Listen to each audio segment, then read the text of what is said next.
Towards the end of the 13th century, around the year 1293, the Venetian explorer and adventurer Marco Polo was traveling through Southeast Asia, in the region of what is today Myanmar or Burma. Marco Polo had spent much of the last 20 years traveling around the Asian continent in a remarkable series of journeys along the ancient route known as the Silk Road, and recently he had come into the employment of the Mongol Emperor of China, a man named Kublai Khan. Impressed by this foreign visitor, the emperor had appointed Marco Polo an ambassador, and he was now traveling through the forested mountains of southwestern China that now stand on the border of Myanmar. He passed through these jungle hills, thick with bamboo forests and shaded groves, and then down into a wide river valley full of wild animals. Leaving the province of Kardandan, you enter a vast descent, which you travel without variation for 2 days and a half, in the course of which no habitations are to be found. You then reach a spacious plain. Beyond this, in a southerly direction, towards the confines of India, lies the city of Miyen. The journey occupies 15 days through a country much depopulated and forests abounding with elephants, rhinoceroses, and other wild beasts, where there is not the appearance of any habitation. In this country were found many elephants, large and handsome wild oxen, with stags, fallow deer, and other animals in great abundance. But finally, after more than 2 weeks, Marco Polo came across a large city, and it was a city that, despite all he'd seen on his travels, still stood out to him for its size and magnificence. A city where more than 4,000 golden temples sent their spires lancing up into the afternoon air over the flat pan of the river valley. After the journey of 15 days that has been mentioned, you reach the city of Miyen, which is large, magnificent, and the capital of the kingdom. The inhabitants are idolaters and have a language peculiar to themselves. It is related that there formerly reigned in this country a rich and powerful monarch. The city that Marco Polo called Miyen had fallen on hard times. Everywhere homes were abandoned and temples had fallen into disuse and disrepair. There would have been the signs of war, hungry and displaced people on the streets. But over these sorry sights, the golden shrines of the city towered and attested to its former magnificence. And of all of these, 2 enormous temples stood out in particular. When his death was drawing near, the king gave orders for erecting on the place of his interment, at the head and foot of the sepulchre, 2 pyramidal towers, entirely of marble, 10 paces in height, of a proportionate bulk, and each terminating with a ball. One of these pyramids was covered with a plate of gold an inch in thickness, so that nothing besides the gold was visible, and the other with a plate of silver of the same thickness. Around the balls were suspended small bells of gold and of silver, which sounded when put in motion by the wind. The whole formed a splendid object. Years later, he would return to Italy and fall on the wrong side of a war between the city-states of Genoa and Venice, and he would be thrown in prison by the Genoese. He would share his jail cell with a writer named Rustichello da Pisa, who was greatly impressed with Polo's tales of his travels. While waiting in prison for the war to end, the pair of them worked to clarify Polo's memories and write them down in vivid detail, with what many scholars consider to be a surprisingly high degree of accuracy and authenticity. Together with the writer Rustichello, Marco Polo would become the first outsider to write a description of a city at the heart of an empire that today we know by the name Bagan. For centuries, it had united the lands of Myanmar and presided over a boom in art and architecture, constructing one of the most striking collections of religious buildings that the world has ever seen. The Empire of Bagan had flourished and survived, and then in a flash, its golden age had ended, its people had left, and its grand temples had fallen slowly into ruin.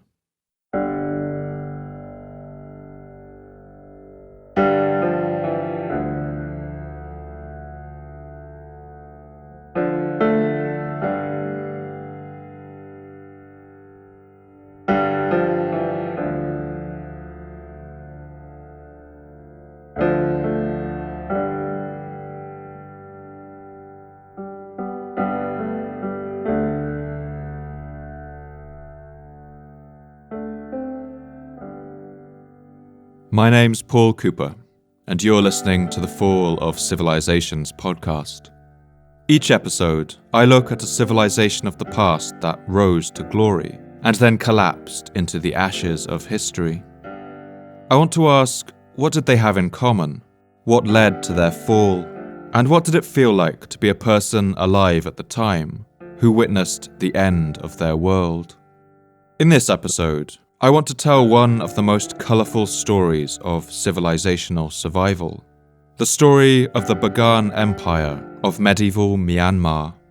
I want to show how this kingdom rose up in the Irrawaddy River Valley of central Myanmar and built one of the most remarkable series of monuments to have survived anywhere in the world.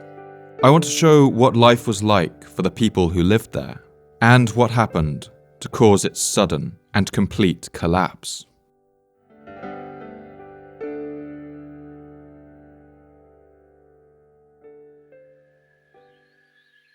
The modern country of Myanmar is today the largest nation by continuous landmass in Southeast Asia. It's the size of Texas and nearly 3 times larger than the United Kingdom. Myanmar borders India in the west and China in the east, and its lands stretch between the mountain ranges, the Arakan, the Pegu, the Chin and the Shan Yomar. Between the bony peaks of these mountain ranges, that run like a series of spines north to south down the whole country, flow the rivers Chindwin, Shui Li, Namai and Ma Li. Many of these rivers begin in the Himalayan glaciers of Upper Burma, and all of them flow down through the gorges of the high mountains and join the largest watercourse of all in a wide and sinuous flow. This is the great river Irrawaddy. The name of the Irrawaddy River derives from the Sanskrit name Airavati, a legendary white elephant with 4 tusks and 7 trunks, who in Hindu mythology is the trusted mount of the god Indra. And it's not hard to see why the river deserves this grand and mythical name. The Irrawaddy River winds for more than 2,000 kilometers across the dry zone of Burma, through palm forests and scrublands, and around sandy islands. The river is also one of Asia's widest, and at points during the rainy season, it can swell to nearly a kilometer across. These floods can be so dramatic that for millennia, the people of Burma have built houses along the river, on top of tall bamboo stilts that allow the floodwaters to rise below them. At the end of the river's journey, the Irrawaddy branches out into a wide delta of mangrove forests, marshes and meandering streams, where it finally empties into the Southern Ocean. The general centre of the river's course is an arid heartland that's known as Myanmar's dry zone, since it receives a relatively small amount of rainfall every year.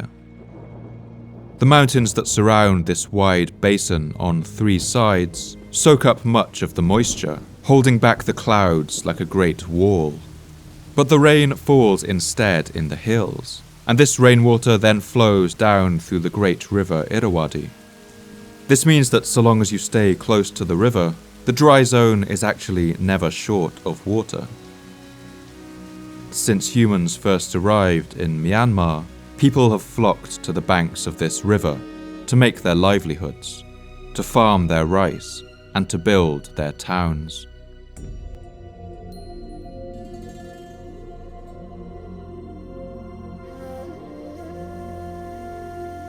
The earliest cultures we have evidence for arrived in Myanmar around 11,000 BC, and by about 1500 BC, people in the region were already turning copper into bronze, growing rice and domesticating chickens and pigs, and they would be among the first people in the world to farm these animals for food. By around 500 BC, iron was being worked in the region. Since the earliest history, the rivers have also been highways. The people of Myanmar have always built watercraft, often rafts made out of the strong and light Burmese bamboo that grows everywhere along stream banks and in the lower hills, or more refined barges made of teak wood. The teak tree has adapted to contain a large amount of natural oil, giving it an exceptional water resistance. The teak growing in Burma is so abundant that it has been used to make enormous constructions, like bridges, that have lasted for nearly 200 years. One famous bridge named U Bayin spans more than a kilometre across Taung Taman Lake and is made up of more than 1,000 teakwood pillars driven into the lake bed. The people here even build floating island gardens that rise and fall with the water level, and which for centuries have turned the surface of the lake into productive agricultural land. If people wanted to travel south, they could easily float their boats downstream, but the prevailing winds also blew south to north, meaning that it was also possible to sail against the current, making travel in both directions along the river relatively easy. The Irrawaddy River was so conceptually important to the history of this region that people in Burma would rarely talk about the country in terms of north and south, but rather use the words Anya and Akye, upstream and downstream. One traditional Burmese poet describes the coming of summer in the landscape of the Irrawaddy Valley.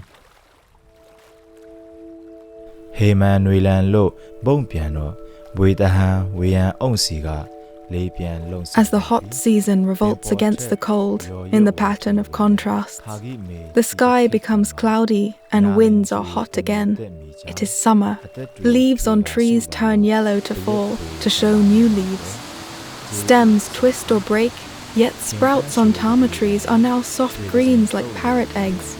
While in summer trees thirst in foothills, tarzan flowers are climbing tapir trees, effusing fragrance, mixing with the wafting air.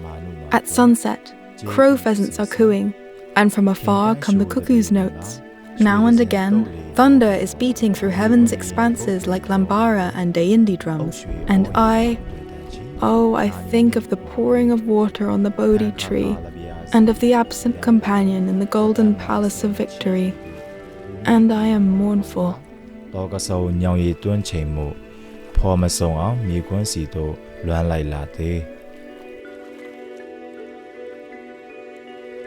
Like many languages in Southeast Asia, the Burmese language has different levels of register, depending on how polite or formal you need to be. And the land itself has different names, depending on the register you're using. In everyday speech, people most commonly use the name Burma to describe the country and its people, while the grander and more poetic name is Myanmar. Both of these names have been used alongside each other for centuries. When the country became a British colony, the colonial government used the informal name Burma, which is the name that British people first heard, being used by common sailors and traders. But in 1989, the military dictatorship that then ruled the country changed the name officially to the grander name of Myanmar. Because of this complicated history, in Myanmar today, the question of the country's name has deep-rooted controversies. But in this episode, I will follow the example of the majority of Burmese people and use both names interchangeably, depending on context.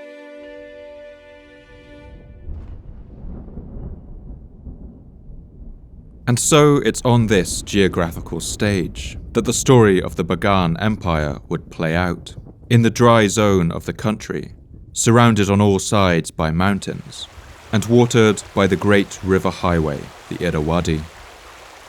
For much of this region's history, whoever controlled the dry zone controlled the rest of the country, and so it was also a land soaked in the blood of conflict.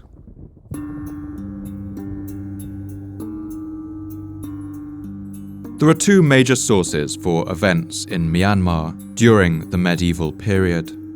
The first of these are the inscriptions left carved in stone at many temples and other buildings, which kings left in order to celebrate their deeds. And the second of these sources is the so-called Chronicles of Burma. These chronicles are a diverse collection of documents written over many centuries by monks and scholars on different materials. Some are written on paper made of the Siamese rough bush tree or paper mulberry, glued into very long sheets and folded in a concertina fashion, while others are written on palm leaf or even carved into stone tablets. The first chronicle that has survived was written in the 13th century during the Bagan era. The so-called Mahayazawin, or Great Chronicle, was completed several centuries later, in the year 1724, and it was followed nearly a century later by the Yazawin Tit, or New Chronicle, which attempted to square some of the contradictions between the chronicles and the stone inscriptions, as its author writes in his introduction. There are chronicles written by ancient scholars, but in those chronicles written by ancient scholars, there are some matters which do not accord with the inscriptions. Like many such historical documents, these chronicles were paid for by kings and produced under their supervision, and they are instruments of official propaganda. They are also full of exaggeration, poetic license, and mythology, especially in the earlier reaches of Burmese history. They include truly ludicrous exaggerations about the size of armies, often describing battles involving tens of millions of soldiers, and they frequently include the colourful appearances of ogres, ghosts, ghouls, demons, and magicians, along with countless figures from Burmese mythology. But in all their fantastical presentation, these chronicles can combine with official inscriptions to preserve relatively accurate dates and events, and they also preserve the folklore and traditional memory of the people. In the year 1829, the King Bagyi Dao of Burma appointed a committee of scholars to write a chronicle of the Burmese kings that would act as the final complete edition. He gathered them in the glittering front wing of his residence, known as the Glass Palace, and instructed them to get to work. The king of the law, seeing the many discrepancies and repetitions in the former chronicles, gave thought to the matter. Being convinced that a chronicle of kings should be the standard and not a thing of conflicting and false statements, he assembled his ministers and ecclesiastical teachers in the front chamber of the palace, which was variegated with divers gems and a fit place for the most exalted personages, and caused the chronicle to be purified by comparing it with other chronicles and a number of inscriptions, each with the other, and adopting the truth in the light of reason and the traditional books. This document, full of tangents and footnotes, would become known as the Glass Palace Chronicle. Despite its complicated nature, it's a remarkable text that gives us a real glimpse of how the people of ancient Bagan felt and thought about their lives and the world around them, as well as the birth of their empire.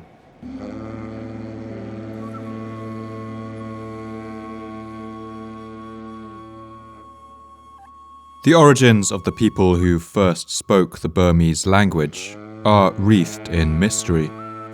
The Burmese chronicles claim a line of kings going back to the 2nd century, but modern scholars and archaeologists consider this to be extremely unlikely. One more plausible account traces the history of these people back to the early 9th century and the powerful kingdom named Nan Chao.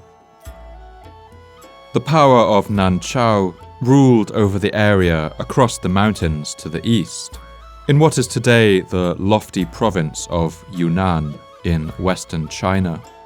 For years, the kings of Nan Chao had set their sights on the rich river valley of the Irrawaddy.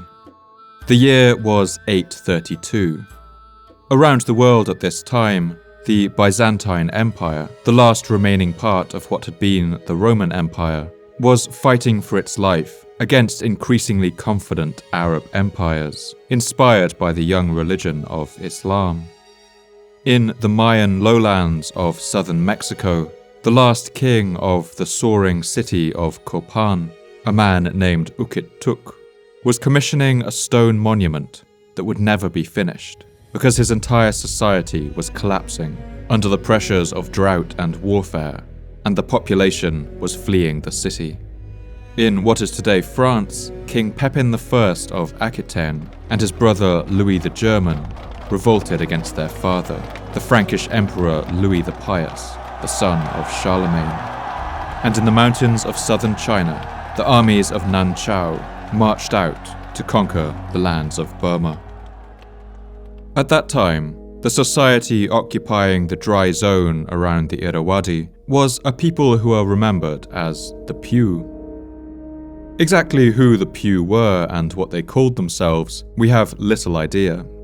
It seems they spoke a language of the Sino-Tibetan family and lived in a loosely connected group of 5 city-states in the valley of the Irrawaddy. Their culture was heavily influenced by trade with India. In the preceding centuries, they had imported Buddhism, as well as other Indian cultural concepts, architectural styles, and political structures. And they had based their writing system on the Indian Brahmi script. One 9th century Chinese text, known as the Manchu, or the Book of Southern Barbarians, records the Chinese impressions of this land and the Pyu people who lived there. To the south of Yongchang City, one first passes beyond the lands of the Tang Empire to Phoenix blue jungles, then to vast skies, then to clearings. There lie huge rivers and settlements. They live in multi-storied houses, without city walls, sometimes painting their teeth, always dressing in untreated cloth with rattan worn about their waist, red silk cloth wrapped about their topknot, and other hair hanging behind in a decorative fashion. Peacocks nest in nearby trees, and elephants are as large as water buffalo. The locals customarily raise elephants to till the fields and burn their dung as fuel. The armies of Nan Chao marched through the narrow mountain passes, thickly carpeted with forest, and swept through the Burmese lowlands on a series of devastating raids, taking both plunder and slaves. In the 10th year of the Zheng Yuan era, Nan Chao sought out and attacked them. On the 21st day of the 12th month of the 3rd year of the Xian Tong era, at the cliffs of the Su Li River, some 2,000 to 3,000 troops massed. According to ancient sources, the Nan Chao deported many thousands of the Pyu people who lived and farmed in this fertile valley and sent them away into slavery. Among the troops of Nan Chao were a group of cavalry warriors from a people known as the Mien, a small ethnic tribe from the high plateaus who spoke an ancestor of what would become the Burmese language. But these troops had dreams of going their own way, and once they had tasted freedom in the valley of the Irrawaddy, they had no desire to return to Nan Chao. Used to life in the rocky mountain plateaus of the north, the arid plains of Burma were a familiar ecology to them, and with the native population there devastated by the Nan Chao raids, their lands were there for the taking.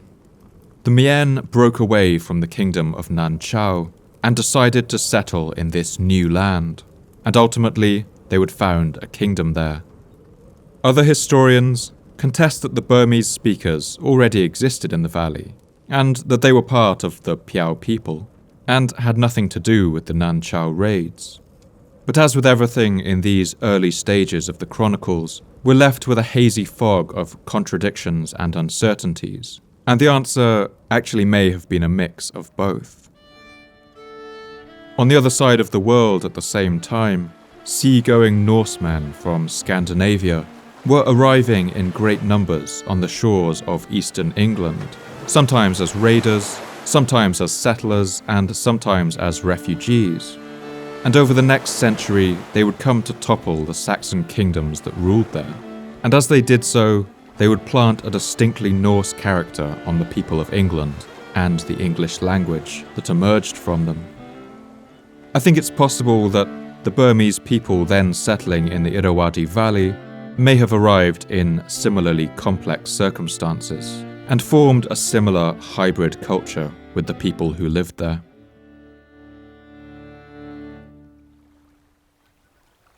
With much of this matter concealed in the fog of history, what we can say with some certainty is that around the year 849, just 17 years after the date given to the Nanchao raids, the Mian built a walled fortress at a place on the eastern bank of the Irrawaddy River, a place that would later come to be known as Bagan.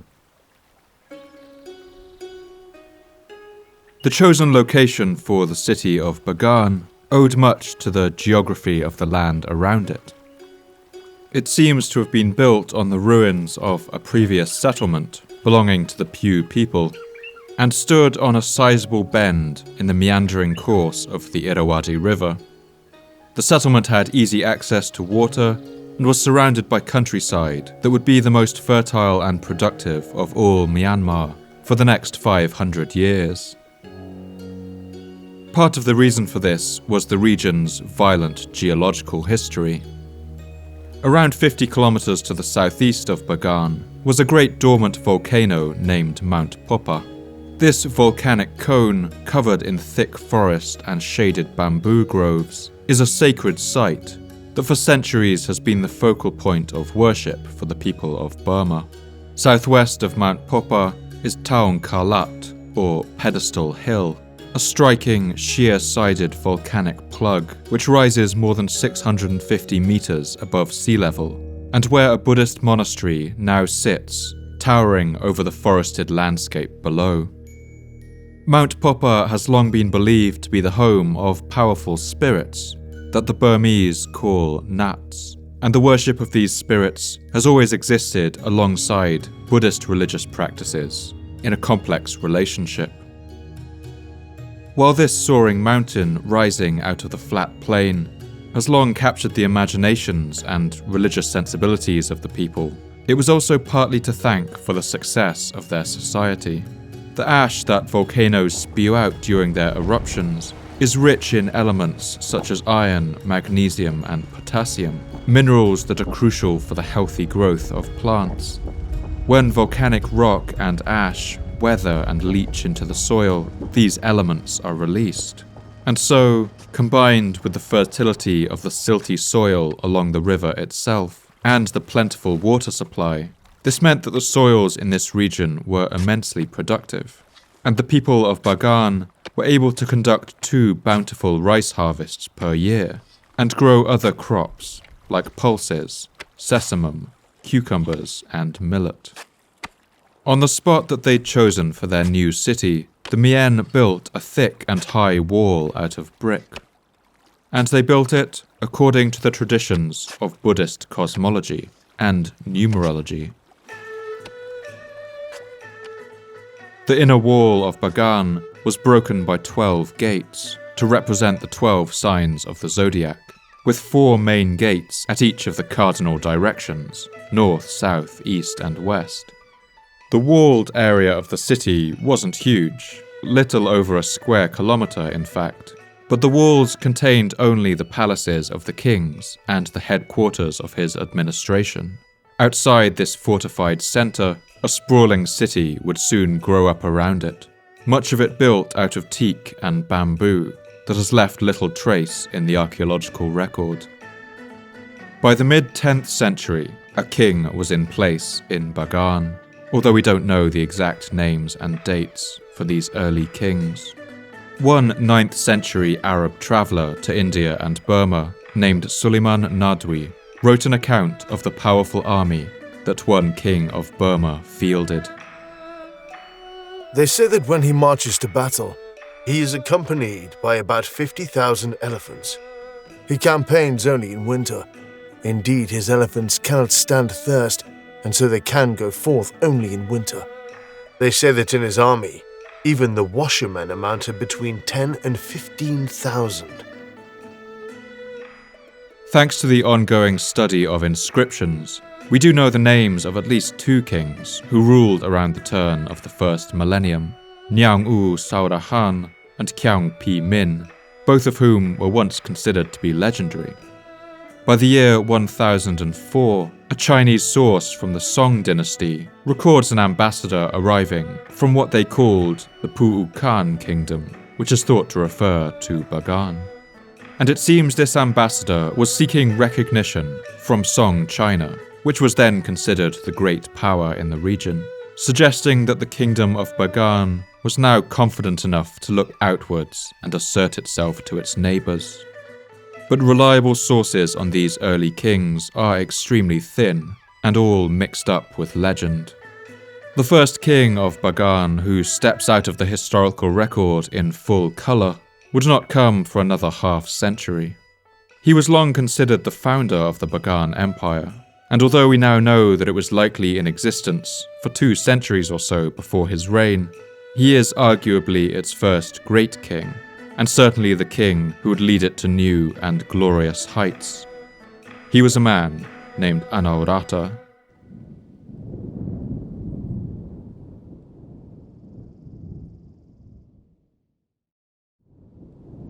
Anaurata's early life was one of upheaval and family conflict. His father was the king, but he had been a usurper on the throne of Bagan, having overthrown the previous king in a rebellion. And like most usurpers, Anaurata's father lived in constant fear of one day being overthrown himself. Anaurata grew up as a prince in the palace, with his 2 older stepbrothers, men named Kizo and Sokate. These brothers were actually the sons of the previous king, but Anaurata's father had adopted them and raised them as his own, and so they grew up together. But his older stepbrothers, Kizo and Sokate, always treated the younger Anaurata as though he were an inferior, something that must have rankled the young prince. And it's clear that these 2 brothers also dreamed of one day reclaiming some of the glory that their adoptive father had stolen from them.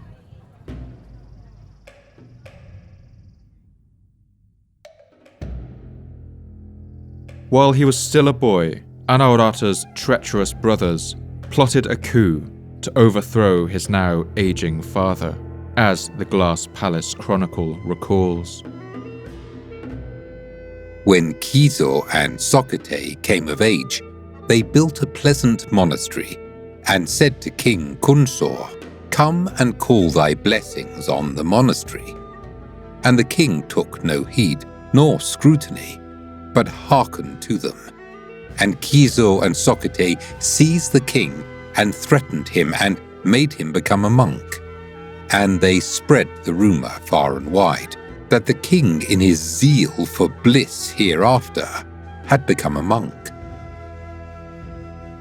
This palace coup must have scandalized the royal court, and despite the relative commonness of coups of this kind, the historians of Burma are clear in their view on it. The Glass Palace Chronicle recounts how a number of evil omens accompanied this shocking act. About the time of his fall, a miracle was seen in the Pato Pagoda. The Friday star trampled on the moon. The moon was a full circle on the 2nd day of waxing. The earth quaked 7 days. the water stood still in the river. First, the brother named Kiso ruled as king, but the chronicles recall that he was killed one day by a hunter who mistook him for a deer. He built a royal box in the marshes of the Chindwin and visited the 10 villages of Bangyi, hunting deer. One day a hunter lay waiting for famine at the place where they drank water. The king likewise came to the spot to wait for deer, and the hunter knew not that it was the king, but shot with the bow and hit him, that he died. He passed at the age of 28. About the time of his death, an ogre laughed for a full half-month and threw stones at the palace. After this unfortunate accident, the other treacherous brother Socrates took the throne. And it's perhaps not unreasonable to wonder whether this story of the hunter accidentally killing the king might actually be a polite way for the chroniclers to get around the fact that the new king had actually had his brother Kiso assassinated. Through all of this upheaval and treachery, the boy Anaurata seems to have simply got on with things. He was allowed to keep his royal status at court and to live there with his mother, and in exchange he attended to the 2 kings, who had overthrown his father and taken away the throne that would one day have been his. But when Anaurata had reached the age of 30, King Socrates took things too far. He referred to Anaurata at court using the word Nita Naungme, a compound word that means something like brother-son. Confused by this, Anaurata travelled to the monastery where his father had been exiled and asked him what it meant. To the old, embittered former king, the meaning of this was clear. Socrates intended to marry Anaurata's mother. Anaurata told that word to his father, King Gyeongbyu, and his father said, "Because he wishes to take thy mother, thus he speaks." And Anaurata was exceedingly angry, and he begged for the horse and weapons and gear that Sakra gave his father. And his father gave him the Arendama lance, the Thilawunta sword, the ruby ring, and the ruby hairpin. It's hard to know whether Anaurata was truly motivated by his mother's honour, or whether he had been planning this the whole time and had just now found a convenient excuse. Whatever the case, Anaurata rose in rebellion against his stepbrother. He fled to the holy volcano, Mount Popa, and marshalled his forces there, gathering lords and chieftains who had had enough of the brother's treacherous antics. Then he marched on the capital of Bagan. The Glass Palace Chronicle records what happened next. Now, when he had mustered his forces, he marched on Bagan and sent a message to his brother saying, "Will you give up the throne, or will you do battle?" And when Socrates heard the words of his younger brother, he was exceedingly wrathful and answered, "His mother's milk is yet wet upon his lips, and he says he will fight me. Let all my ministers look on. I will fight him, man to man, on horseback." When Anaurata heard his brother's words, he was glad. And when the appointed day was come, he took the lance and sword his father had given him, and mounted the demon horse, and came to the stream of Tamati. And Socrates his brother saw him coming, and went forth to meet him. Then said Anaurata, "Brother, you the elder strike first." And Socrates thrust at him with his lance, but Anaurata parried it with the Arendama lance, and it reached not his body, but pierced the pommel of his saddle. And when Socrates saw it, he was sore afraid and trembled. Then said Anaurata, "Brother, your turn is over. Now it is mine. Meet it as best you can." and he smote him and pierced him with the Arendama lance, so that it went in at the front and came out behind. And Sokete's horse ran away with him to the river, and there he died. This encounter, as rendered in the Glass Palace Chronicle, feels like something out of the Arthurian legends, complete with chivalric duels, legendary weapons of great power, and the fight to save a woman's honor. We would be foolish to take it at face value as a historical source, but it does give us a sense for the turbulent political landscape of medieval Myanmar, and what must have seemed like the clashing of great heroic forces, the stuff of medieval romances, of myth and poetry. With his brother defeated, Anaurata took the throne. The chronicle records that Anaurata was riven with guilt over the death of his brother, and attempted to soothe his conscience with the construction of great temples and works of infrastructure throughout the kingdom. Anaurata could not sleep for full 6 months because he had slain his elder brother.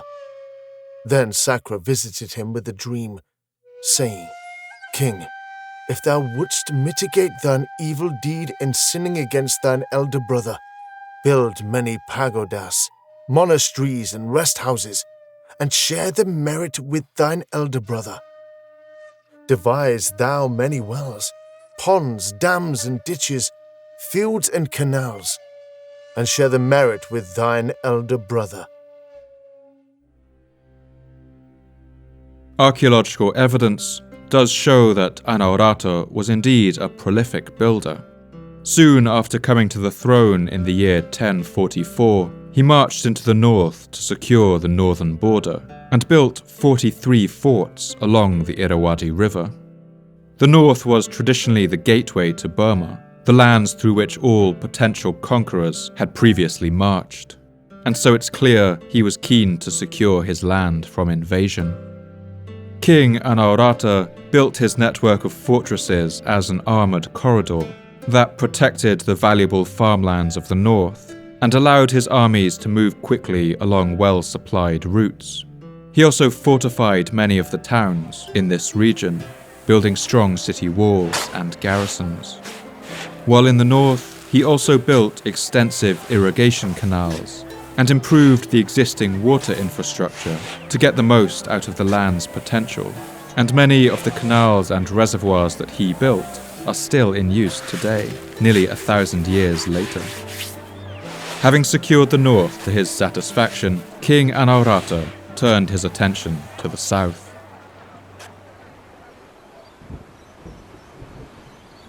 The coastal cities of southern Myanmar were a clutter of independent city-states, many of which had grown wealthy on the traffic of trade that passed by sea to the lands of India and China. Passage through the mountains that surround Myanmar was difficult, and so most goods that came into the country flowed through these port towns. Having the good farmland was one thing, but if Bagan had to keep paying the trade tariffs to these wealthy port cities, it could never become the kind of great power that King Anaurata clearly dreamed of. According to the chronicles, he marched south and first besieged the city of Tha Ton, as the Glass Palace Chronicle records, although it's worth noting that in its typically exaggerated style, it's probably multiplying the size of the army by at least a factor of 1,000. He gathered all his mighty men of valor and marched by land and water. By water he sent 800,000 boats and 80 million fighting men. By land he made his 4 generals march up front, while he marched forth with the main army in the rear. His land force, it is said, contained 800,000 elephants, 8 million horses, and 18 million fighting men. It is said that the line of troops was so long that when the first troops of the army reached the frontier of Tha Ton territory, the rear guard still had not departed from the capital. Seeing as this enormous force would far exceed the population of Burma today, and would have constituted about a quarter of the world's total population at the time, we can assume this is an exaggeration. But through exaggeration, the chronicles make their point. The army was no doubt impressive. With this force, he laid siege to the city of Thaton, and after holding out for 3 months, the city capitulated. From there, Anaurata absorbed a number of the other coastal cities into what was now becoming a true empire. By this time, the city of Bagan had earned itself the Sanskrit title Arimadana Pura, or the city that tramples its enemies. Linking his capital to these coastal cities meant that Bagan was now connected by sea routes to the great centres of culture in India, and perhaps most crucially with the island of Sri Lanka.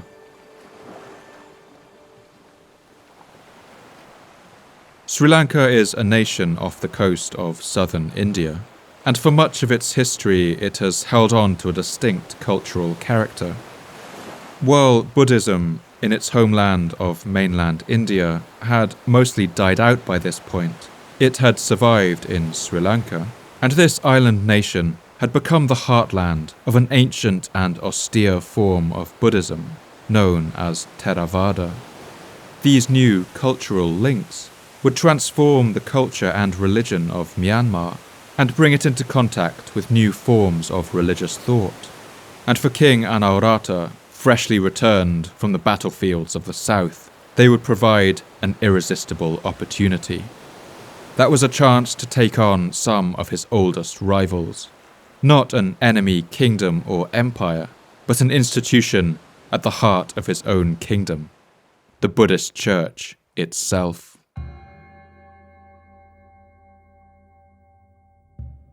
For centuries, a strain of Buddhism known as Ari Buddhism was the predominant form of religion in Myanmar. Ari Buddhism was a hybrid form of Tibetan Buddhism and drew heavily on traditional Burmese beliefs. As a result, their practices were quite different to how we might picture a Buddhist monk today. Unlike in most strains of Buddhism, the Ari monks grew beards and had long hair.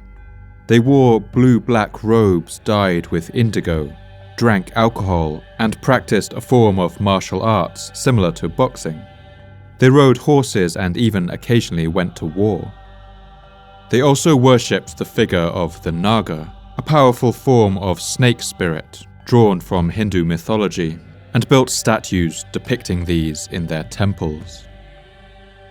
Owing to their long history in Burma, the Ari monks enjoyed enormous power in the kingdom of Bagan. They owned vast estates and held enormous stores of wealth. The Mahayazawin, or Great Chronicle, even records the scandalous claim that the monks were practicing a version of the rite of prima nocte, or first night, taking the virginity of brides before their wedding nights. From then on, the sons and daughters of all, starting with and including the king, ministers, generals, village administrators, at that time when preparing to get married, must be sent to the monks at nightfall to give the prime of their flower of virginity. It was said that at dawn they were freed and allowed to wed. The king, having matured, had become virtuous, and he was disconsolate to hear and observe such wrongful practices. It's hard to know whether to take this scurrilous claim seriously, or whether it was a later piece of royal propaganda designed to discredit these monks. But one thing was for certain: the Ari monks were extremely powerful, and King Anaurata had long dreamed of crushing their establishment and remaking the church in a different image. An image more closely under the control of the crown. King Anaurata would find the opportunity to do this when he met a visiting sage named Shin Arahan. This Shin Arahan was from the south of Myanmar, the region Anaurata had recently absorbed. The sage had travelled in Sri Lanka and he told King Anaurata of the merits of the different branch of Buddhism practiced there, a branch that claimed to be the closest to the original teachings of the Buddha. This was the Theravada Buddhism, incubated in the grand Sri Lankan cities of Anuradhapura and Polonnaruwa. This strain of Buddhism emphasizes priests living simple lives, living by begging, not eating after midday, refusing all intoxicants, and not even touching money. Considering the seemingly uncontrollable nature of Burma's Ari monks, to King Anaurata, this must have sounded ideal. The Glass Palace Chronicle recounts the king's conversion as a spiritual epiphany. The king was full of joy and rapture, and spoke again, entreating him, "My lord, preach me somewhat, yes, but a little, of the law preached by the Lord, the Master, and Shin Arahan preached the law, beginning with the things not to be neglected." Then the king's heart was full of faith, steadfast and immovable. Faith sank into him as oil filtered 100 times soaks into cotton 100 times teased. Perhaps King Anaurata was genuinely moved by the sage's teachings, but it's clear he also spotted an opportunity. If he brought this new branch of Buddhism to his kingdom, he could weaken the hold of the Ari monks. And so King Anaurata went to war with the church. First, the king went after the monks' ability to recruit. He brought in new laws that meant that common people were no longer obliged to give up their young children to become monks, as they had been before. Next, he changed the law to remove the punishment for those who deserted their life as a monk. As a result, many dissatisfied monks simply hung up their robes and left to do something else. Bit by bit, Anaurata chipped away at the monks' power with every tool at his disposal. There were, of course, those who fought the changes. Anaurata banished thousands of monks who resisted his reforms. Many of these fled to the nearby volcano of Mount Popa, or east into the narrow forested valleys of the Shan Hills. And while they were never completely wiped out, they would never again wield the same power in the kingdom. To celebrate the conversion of his land, Anaurata sent an envoy to Sri Lanka and asked rather boldly that their most precious relic, a tooth belonging to the Buddha himself, be sent to Myanmar to be placed in one of his great temples. The Sri Lankans understandably refused, but at the last moment they remembered that they had a spare, and the envoy was sent back to Burma with what they were told was another tooth of the Buddha. Like the small fragments of wood taken from the cross used at Jesus' crucifixion that showed up in churches across medieval Europe, teeth of the Buddha had a way of multiplying in Southeast Asia, according to the needs of the people. But it was good enough for Anaurata. When the new tooth relic arrived in the capital by boat, the king himself waded out into the river to meet it.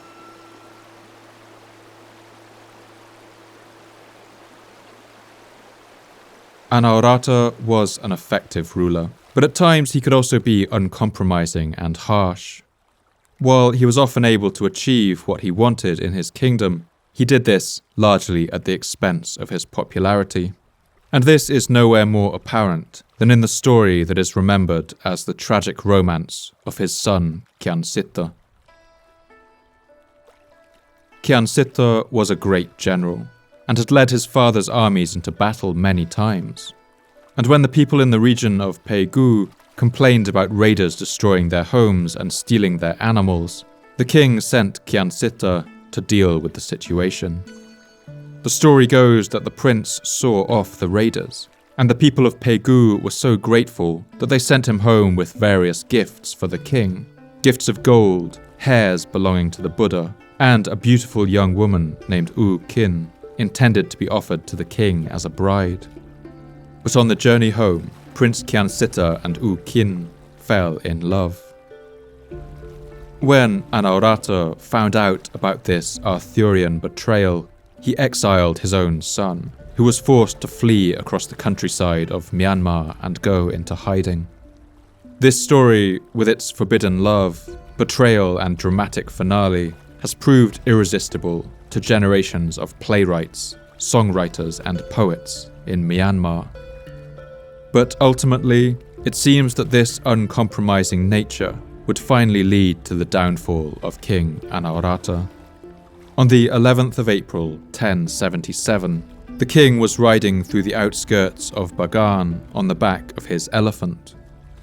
The chronicles record that a tree spirit that the king had previously displeased appeared in the guise of a wild buffalo and gored him to death, and then demons took away his body, so that it was never found. Much more likely is that the king's unpopularity finally got the better of him, and he was ambushed and killed by a group of rivals who ensured that no evidence remained of their crime. The chronicles recall his death with great sorrow. Thus this noble king, full of glory, might of arm and dominion, who for full 33 years of royal prosperity had advanced the welfare of the religion, his own welfare, and that of the generations of his sons, grandsons, and great-grandsons, died at the age of 75. About the time of his death, bees clave to the throne door of the palace. An ogre laughed from the top of the Taraba gate, and luster of the royal sword faded, and a vulture alighted on the palace. After the death of the great king Anaurata, his son Saulu took the throne at the age of 26. Although not particularly young by the standards of royalty, he would soon gain the title Min Lulin, or the Boy King, on account of his inexperienced and naive style of ruling.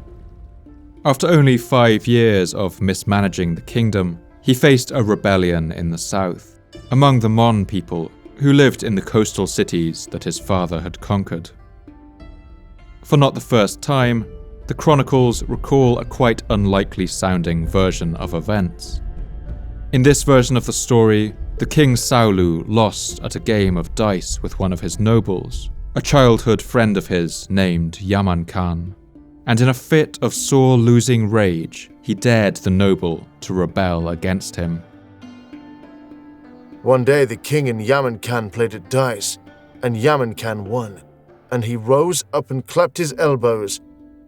Said King Saulu, "You have won a mere game of dice, and you dare to arise and clap your elbows. If you are a man, rebel with Pegu your province." "In truth?" asked Yaman Khan. "We kings," said the king, "should we utter anything but truth?" According to the chronicle, Yaman Khan promptly returned to Pegu and started a rebellion, as the king had suggested.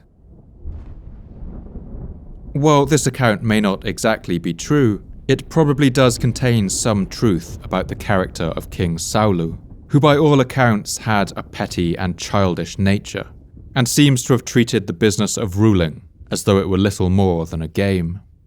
Now facing an open rebellion, the childish King Saulu turned to someone that his father had long ago exiled for the crime of falling in love with a woman promised to him. That is, his half-brother, the romantic hero of songs and poetry, the man named Kyansita. Kyansita came out of exile and agreed to help the childish king lead his armies against the rebellion in the south. But King Saulu would prove to have no better judgment on the battlefield than off it, and he would be fooled one day by a devious ploy. King Saulu and Kyansita encamped when they reached the island of Pai Dorta, saying, "It is too late today. Tomorrow we shall fight." Then in the dim moonlight, Yaman Khan came forth and provoked them to do battle. So they followed and fought without heed or observation. And the king Saulu thinking that an elephant figure sat in the mud was a real elephant, set forth to fight, and the royal elephant he was riding fell into the mud and stuck.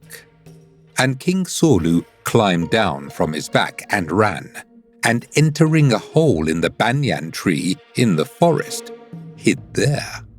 And his elephant was captured, and the whole army was despoiled and fled. There was none to stop them. Saulu was soon found hiding in the banyan tree, and was taken into captivity by the rebel Yaman Khan. According to another slightly fantastical episode in the Chronicles, Saulu did actually have one chance to escape, when the hero Kyansita personally snuck into the enemy camp to rescue him. But Saulu feared that Kyansita secretly wanted to kill him, and he refused to go with his rescuer. He believed that the rebel Yaman Khan, who had been his friend, and who he had played many games of dice with, would not harm him. And he stole him from the place where he was kept. Now while Kyansita bare him on his shoulder, Solu thought, Kyansita is one whom my father has injured, whom I have injured. I fear he steals me away to kill me. But Yaman Khan is son of my tutor. Surely he will not kill me. Solu yelled out, Kyansita is stealing me. Kyansita exclaimed, Then die, you fool.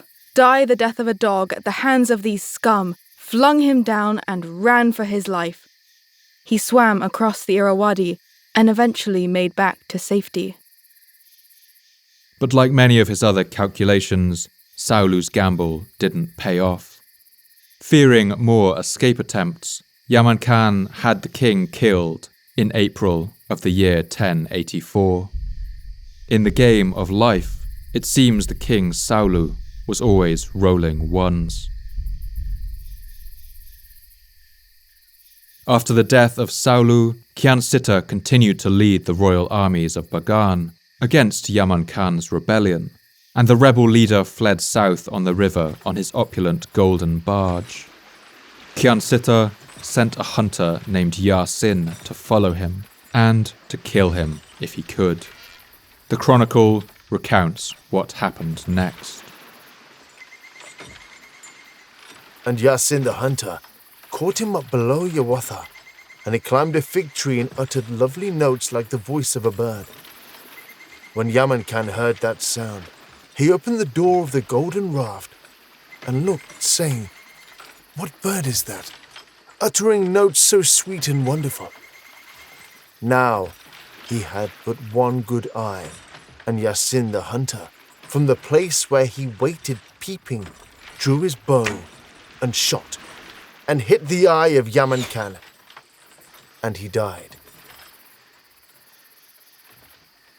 Now the once exiled Kyansita was the only person in line for the throne.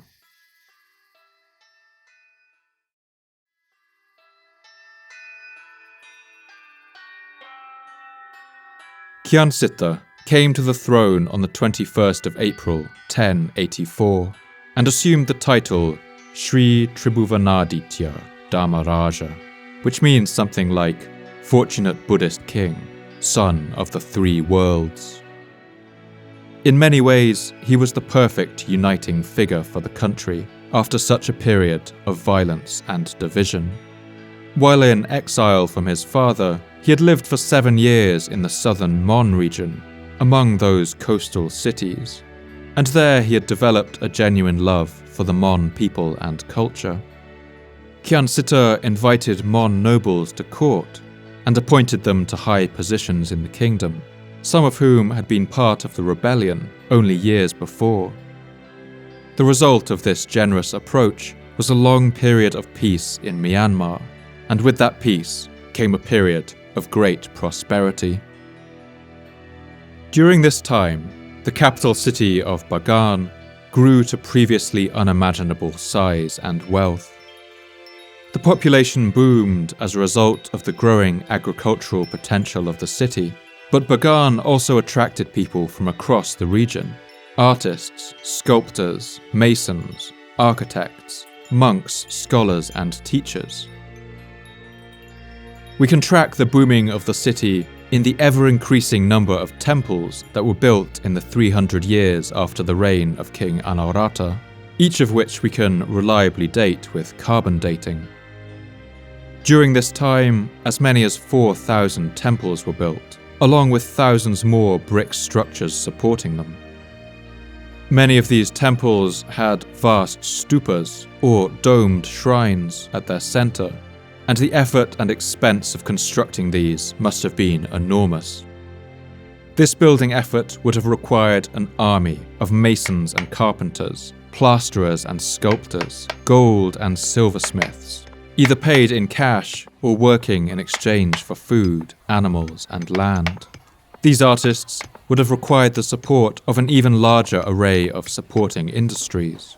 Masons required brick builders, who required firewood brought by lumberjacks and porters.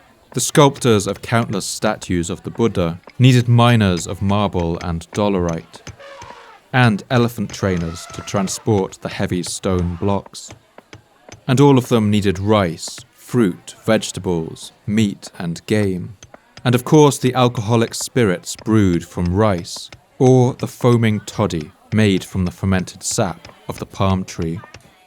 With work to be had in every corner of the city, people travelled for thousands of kilometres to find employment in the enormous construction site that the city of Bagan had become. At one point, the Glass Palace Chronicle lists the professions of people who were deported from a conquered city during the reign of King Anawrahta, and from it we get a sense of all the ways that someone could make their livelihood in the city of Bagan. Thereafter he sent away separately, without mixing, such men as were skilled in carving, turning, and painting, masons, moulders of plaster and flower patterns, blacksmiths, silversmiths, braziers, founders of gongs and cymbals, filigree flower workers, doctors and trainers of elephants and horses, makers of shields round and embossed, men skilled in frying, parching, baking, and frizzling, yakin hairdressers, and men cunning in perfumes, odours, flowers, and the juices of flowers. From the small fortress capital that it had once been, Bagan expanded to fill an area of more than 100 square kilometres, or more than twice the size of ancient Rome. Estimates for the population around this time range as high as 400,000 people living in the city alone. During this time, many of the largest temples were constructed, and the largest of all is the temple known as the Tat Bien Yu Temple. Consecrated in the year 1144, the vast spired pagoda of this temple rises to a height of over 61 meters, or more than 20 stories. Another temple nearby is called the Ananda Temple, and it rises to a height of 51 meters. This temple served not only as a place of worship, but also as a monastery and a library. The temple's first and second floors were used as the residence of monks, while the third floor was used to hold images.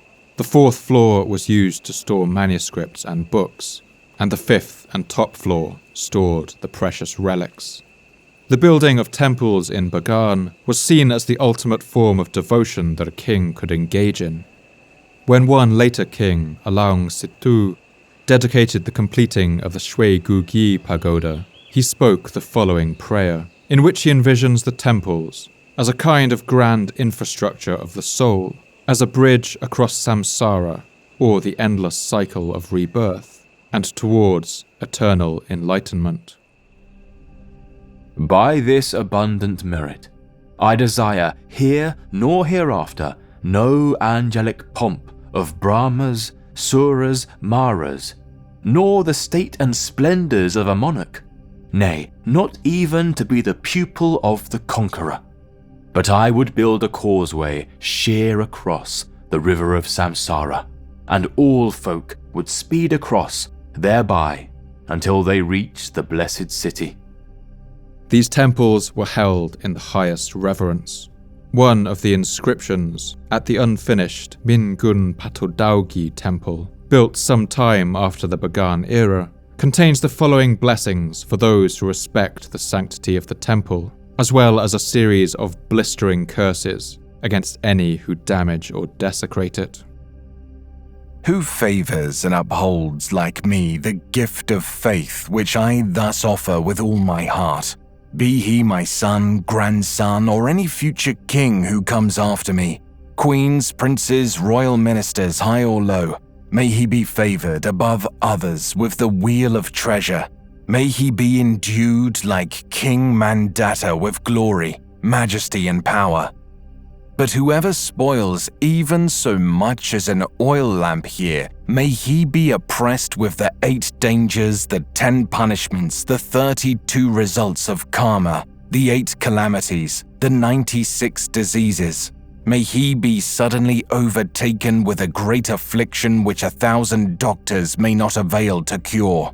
Having suffered thus for long, generation after generation, when his bodily elements dissolve, may he suffer by going in and out among the 8 chief hells, and the 12 minor hells, and the 40 limbos of Yama and Lokika. May he suffer with the hosts of demons, titans, and hungry ghosts. Even if he survive all these sufferings, may he revisit 5,000 times these lands in the form of a boneless and miserable creature, a ghost, a worm, a water leech. While royal annals, like the Glass Palace Chronicle, are extremely detailed on the comings and goings of Bagan's kings, unfortunately, they have very little to say about what life was like for the average person during this time. For a picture of daily life for the average person in Bagan, we can turn to the pages of the classical poetry of Myanmar. Myanmar has had a great poetic tradition for centuries, and the time of Bagan was no exception. Many poets flourished among its scholarly communities, in its temples and royal courts, and the manuscripts that these scholars produced were exceptionally valuable. Records show that in the year 1273, a complete set of the Buddhist texts, known as the Tripitaka, cost up to 3,000 kyats, or nearly 50 kilos of silver. That would be enough to buy more than 5,000 acres of rice land, 4 large monasteries, or 150 slaves. The exceeding expense of these texts meant that literacy was never widespread, and most common people would not learn to read or write. One 15th century poet named Shin Maharatatara wrote a poem that describes the qualities required by a man of learning.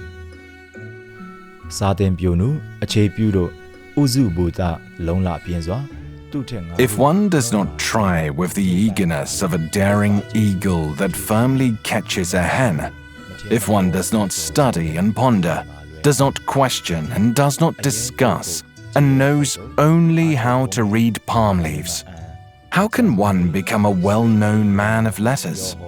Like a cat eating a shrimp with special enjoyment, a learner must study all texts. He must become sharp as teeth of a saw, penetrating deeply into all discussed matters, to unravel the subject from beginning to end without fear like a lion.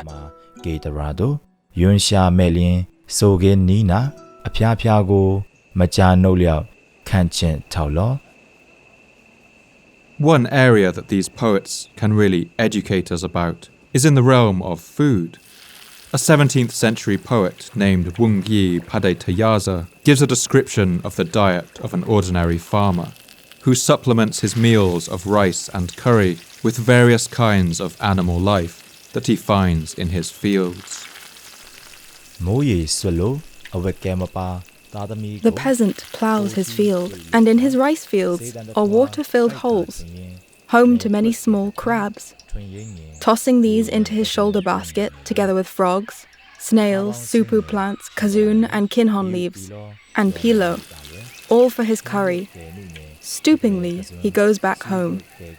Sweet and juicy is the curry, cooked on arrival and laid out quickly with kianhing and kiwetna vegetables. The rice is hot, and the curry is hot with pungent spices that make one suck. Scooping sizable handfuls, bending he eats, surrounded on all sides by his sons and grandsons. Another source of information is the painted walls of certain temples and pagodas in Bagan, which show us a little of the city's dress styles too, at least among the wealthy. The people's costumes in these paintings are combinations of Indian and Chinese cultures. They wore long dresses and shawls, with most of the materials made of silk and cotton. Both men and women wore bangles on their wrists and arms, necklaces and foot chains, and seemed to have worn jeweled belts on their waists. One prominent cultural practice among many ethnic groups in Burma was extensive tattooing, especially of the legs, and this would likely have been evident on the streets of Bagan. One European visitor in the 19th century commented on this practice. Every male Burman is tattooed in his boyhood from the middle to his knees. In fact, he has a pair of breeches tattooed on him. The pattern is a fanciful medley of animals and arabesques. But ultimately, the people who lived out their countless lives in the streets and alleys of Bagan, farming rice and cucumbers, tending to their animals, and constructing the temples, have been forgotten. And it's only the raging dramas of the royal court that have been remembered in any true detail. In the coming centuries, those dramas would reach a fever pitch.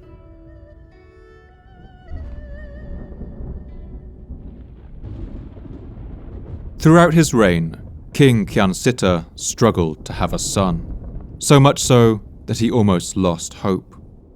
Without a son to provide a clear line of inheritance, the kingdom could be thrust into civil war.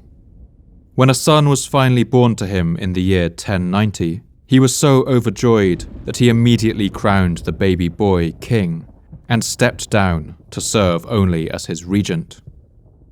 The boy was called Sittu. Kyansita would die 22 years later, and his son Sittu took the throne with no opposition. Like his father, he would be an excellent ruler in terms of politics and warfare, but it seems he wasn't the best parent.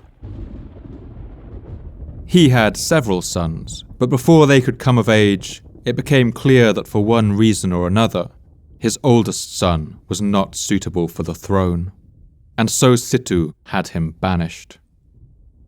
The second son, who would go on to take the throne, was a man named Narattu, and he has been remembered to history as a tyrant and a psychopath. When King Sittu finally fell ill in his old age, this impatient son took the opportunity to speed up his inheritance. Now when he reached the age of 101, he fell grievously sick. His son Narathu removed him from the throne and kept him within Shwegu Pagoda. And the king recovered consciousness a while and said, "This is not my palace. Whose trickery is this?" And the king was convulsed with anger. His whole body burned like fire. Then his son Narathu thought, "If the king arises from his sickness, I shall be utterly destroyed." So with clothes and garments, he pressed down the king until he died.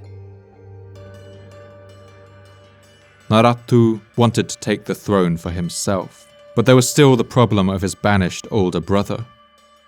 He devised a plan to place his brother on the throne first, to make things look a little less suspicious, but of course, he would not sit there for long.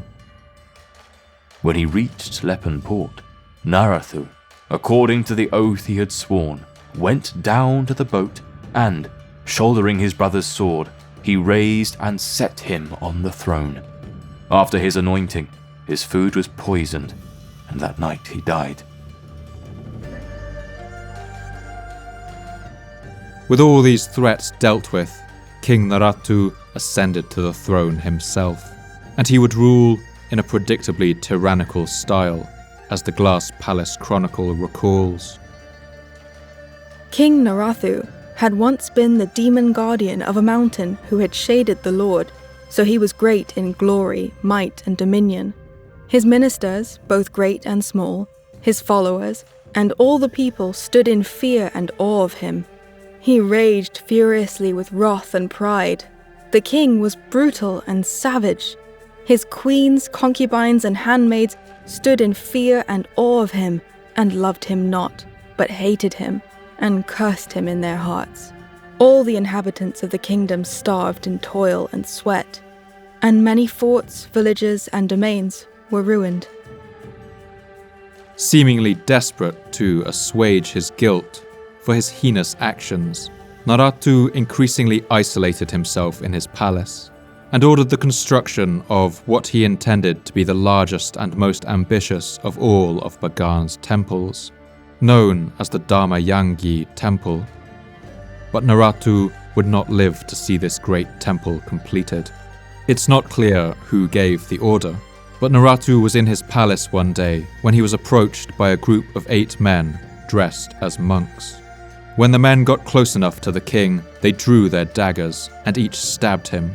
When they were sure that he was dead, in a kind of suicide pact, they turned their knives on each other and themselves, as the Glass Palace Chronicle records. They ascended the palace and drew nigh the king, encircling him under guise of presenting the conch and neza grass, and they pierced the king with the sword until he died. Thereafter they pursued the minister Thidika to pierce him, but they could not catch him. Then they pierced their own bodies with the sword and died, all 8 of them. The reign of King Naratu did great damage to the kingdom of Bagan and harmed its reputation abroad. But in the end, it wasn't tyranny, rebellion, or kingly blundering that brought down the empire. After several more royal assassinations, coups, and throne seizures, the kingdom would eventually return to peace under the long reign of a king named Narapati Sittu, who would reign until the year 1211. But all this time, the forces that would eventually tear this great city of temples apart were already at work. In fact, in an ironic twist of fate, it would be the temples themselves that would contribute to the gradual weakening and the eventual fall of this entire civilization.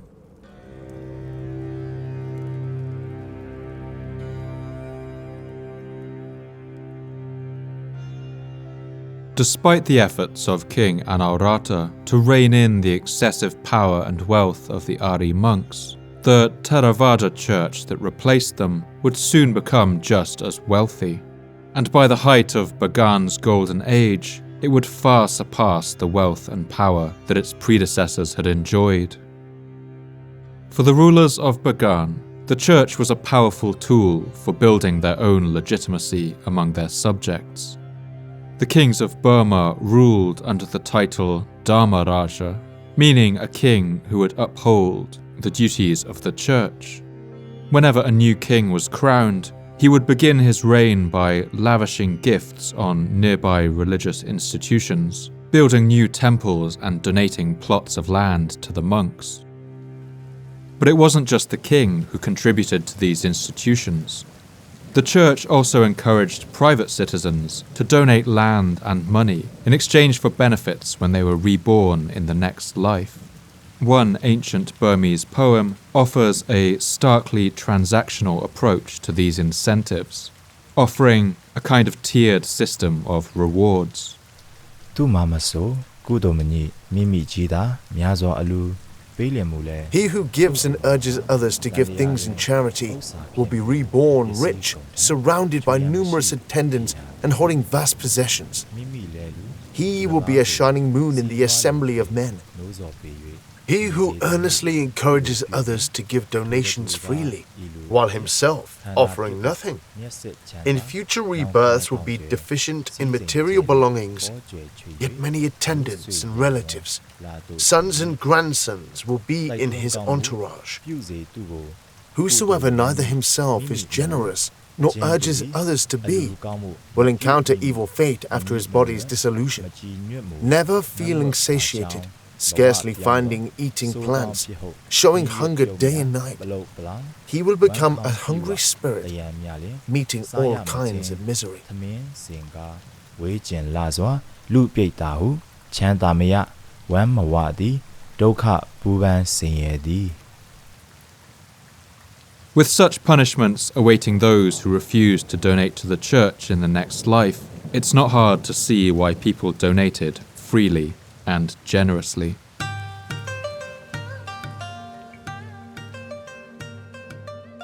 These donations of gold, goods, and labour made the church incredibly wealthy. But it was the donations of land that really tipped the balance in the kingdom. Anything given to the church was given forever. And so as time went on, an increasingly large amount of the landmass of Myanmar and much of its productive farmland was slowly donated away, piece by piece, to the Buddhist church. This wouldn't have been so much of a problem, except for one thing.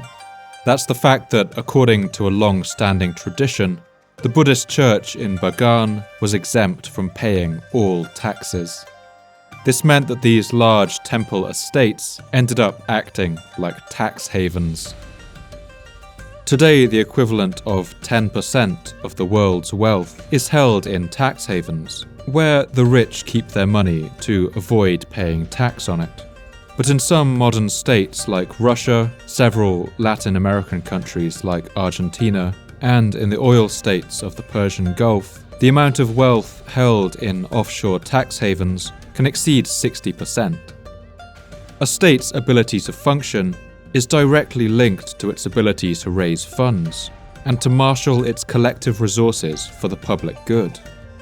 Money taken into tax havens has effectively left the economy, and in Myanmar between the 10th and the 13th centuries, the situation began to look similar to some of the modern world's worst areas for tax evasion. In Bagan, by the late 13th century, as much as 63% of the kingdom's land that had once belonged to the crown, as well as the majority of its gold and silver, was in the hands of the tax-exempt church. For successive kings of Bagan, this resulted in something of a bind. Their entire legitimacy rested on the system of belief that began and ended with the Buddhist church. And so the thought of using any kind of force to seize land from the unarmed Buddhist monks was unthinkable. The church wasn't just a beloved religious institution, it was also the land's biggest employer, and countless people depended on it for their livelihood. And so if the Burmese kings had any hope of getting their land back, they would have to use the doctrines of the church against it. Buddhist doctrines in Burma did allow for a sort of release valve on the power and influence of the church. Monks were supposed to live by the Vinaya, or the Buddhist code of conduct, which emphasizes relinquishing yourself of earthly possessions. And it was considered the duty of kings to periodically purge the church when it wandered too far from this ideal. If the church had become too wealthy, then by definition it must have strayed from the Vinaya, and so a process called sasana could begin. This was a kind of inquisition in which individual temples were inspected and excess wealth or land could be confiscated according to a strict religious code. It was a way for the crown to claw back some of the wealth it had lost to the church. But the process of sasana was slow and often insufficient.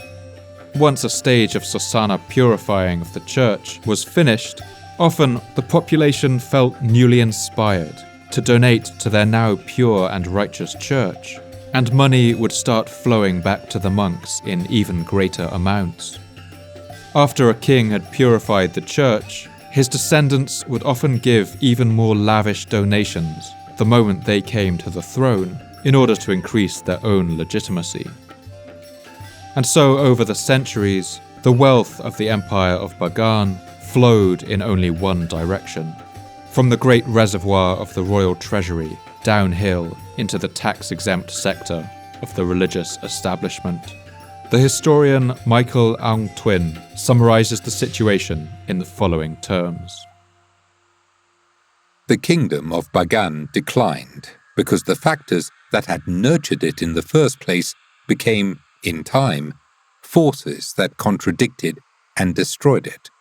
The seeds that sowed the destruction of Bagan are what earlier made its success possible, and the institutions that led to prosperity and power eventually involuted and impoverished the state. What had been a blessing became a curse, but because Bagan society was unable and unwilling to change what were once constructive forces when they became destructive ones, the political power of the dynasty collapsed. By the reign of a king named Tilo Minlo, who ruled in the early 13th century, it's clear that the royal treasury was struggling. He was the last king of Bagan to build any significant temples, although he did so mostly in remote regions away from the capital. The kings who followed would be apparently penniless, and no great constructions would go up after this period.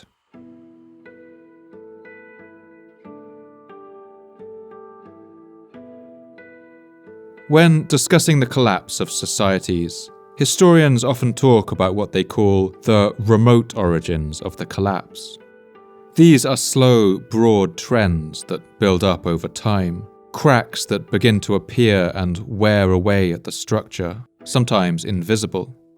And then there's what they call the immediate origins. This is the wrecking ball that comes swinging in and delivers one decisive blow that reverberates through the cracked and weakened structure and sends the whole thing shattering into smithereens. The state of Bagan's reduced ability to marshal its land and resources was not fatal by itself, but it left it increasingly vulnerable to outside events. In the year 1258, a series of rebellions began in South Arakan and Martaban and posed a challenge to the empire. With as much as 2/3 of its land held by the church, the Bagan state struggled to fund the military campaign necessary to contain these rebellions. Though it would ultimately bring order back to those regions after a struggle of many years, it was a clear indication of the weakened state of the country. But soon, an even more terrible threat began to loom. This was a force of the size and strength that the people of Bagan had never encountered before, a force that even now was sweeping across the Eurasian landmass, washing away empires that had ruled for centuries, and leaving death and destruction in its wake. These were the armies of the Mongol Emperor Kublai Khan.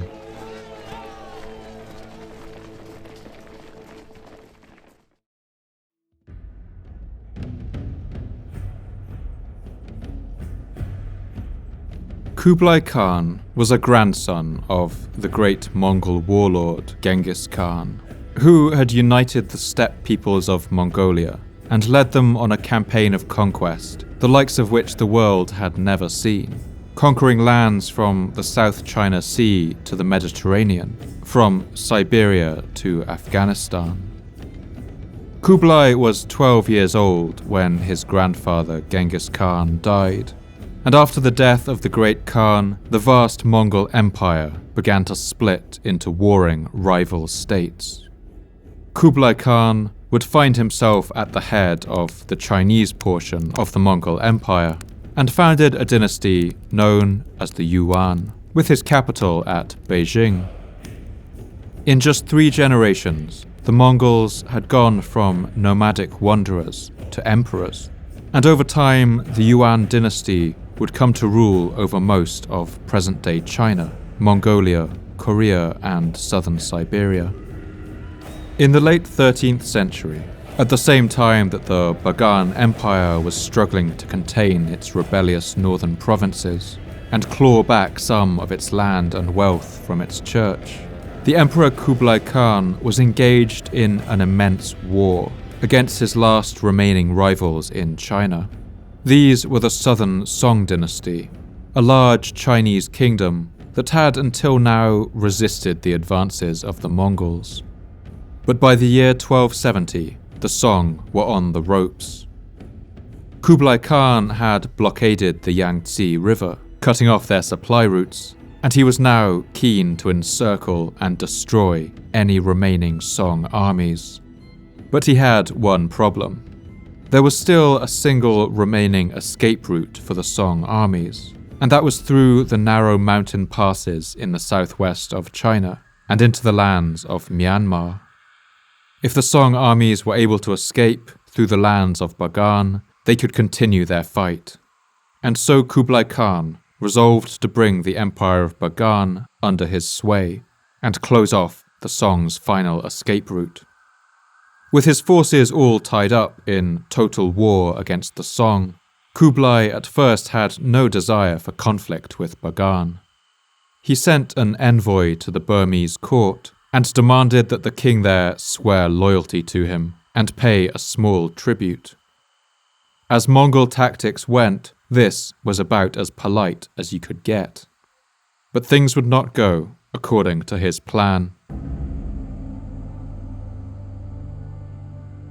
The king of Bagan at this time was a man named Narathiapate. He was a man of overwhelming appetites, who loved his food and drink, so much so that the Glass Palace Chronicle records that he was the reincarnation of an ogre who lived on Mount Popa. The Lord had left a prophecy upon the top of Mount Tangvi, that the ogre, guardian of the mountain, should become king thrice in Bagan. Even so it came to pass, for he became king once, it is said, as Narathiapate. And because he had become a man from the state of an ogre, he was violent in envy, proud and wrathful, and gluttonous in eating and drinking. He was great in wrath, haughtiness, and envy, exceeding covetous and ambitious. He had 3,000 concubines and maids of honor. If the chronicles are to be believed, this king Narathiapate also ruled tyrannically, with some of his preoccupations ranging into the territory of the bizarre.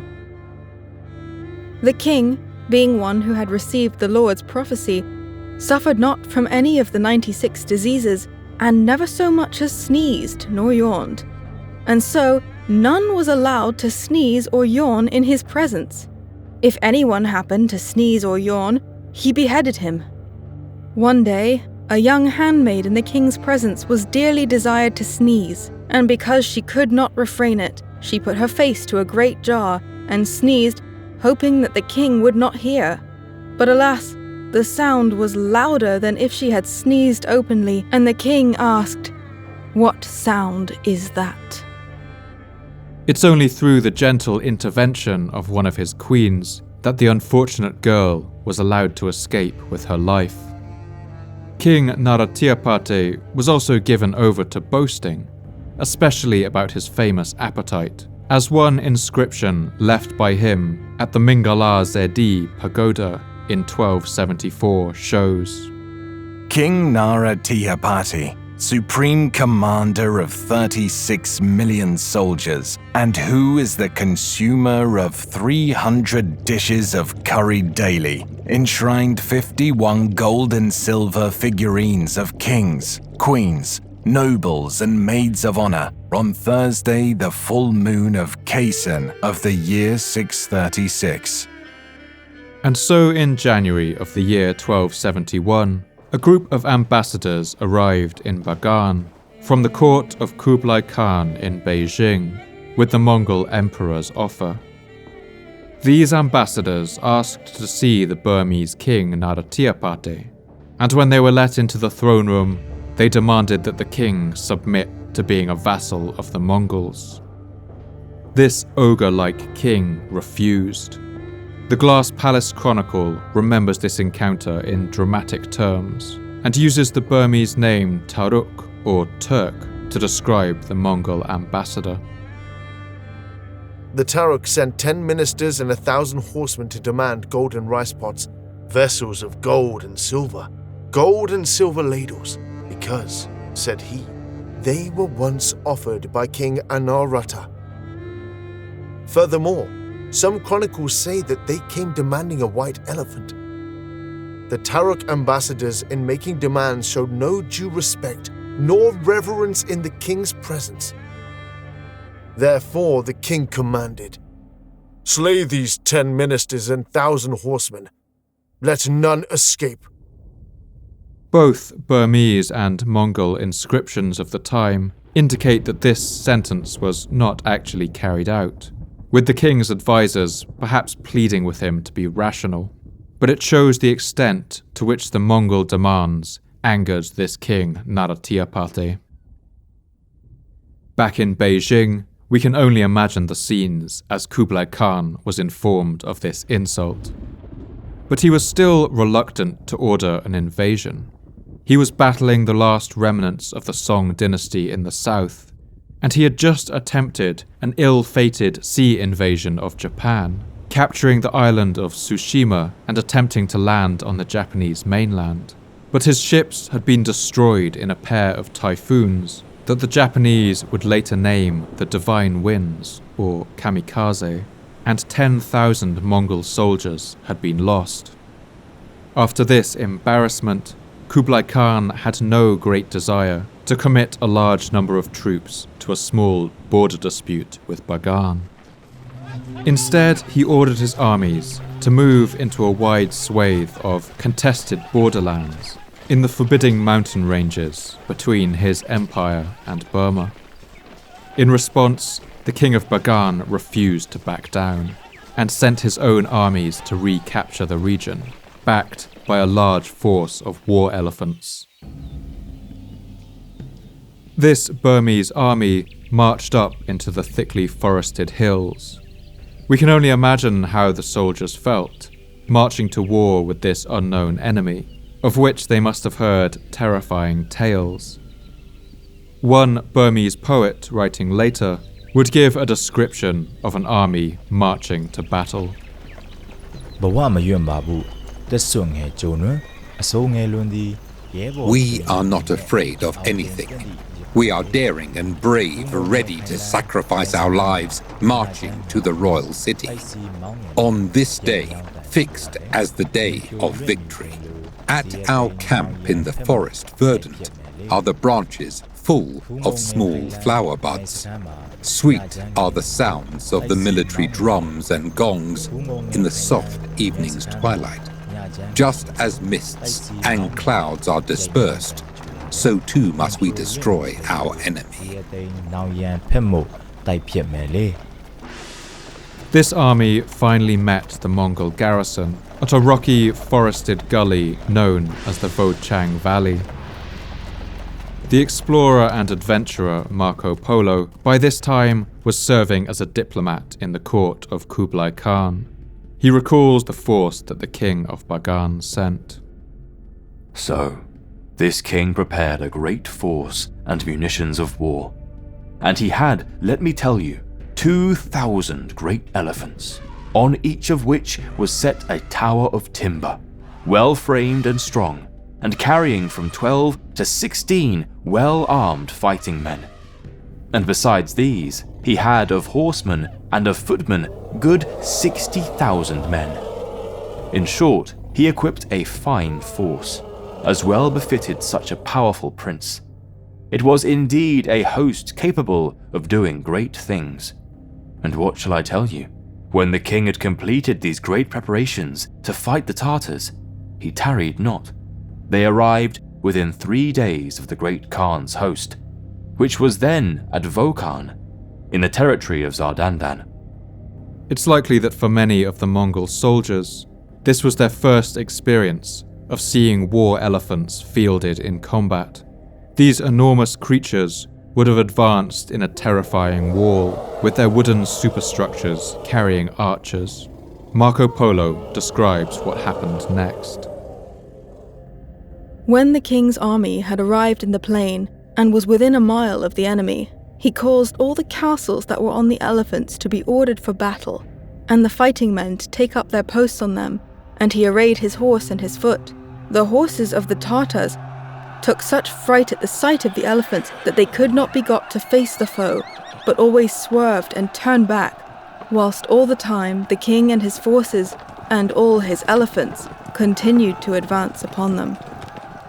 But the Mongols had learned their tactics on the vast open steppes of Central Asia, and they knew that when an enemy was too strong to face directly, you could always retreat and pepper them with arrows from a distance, and that's exactly what they did.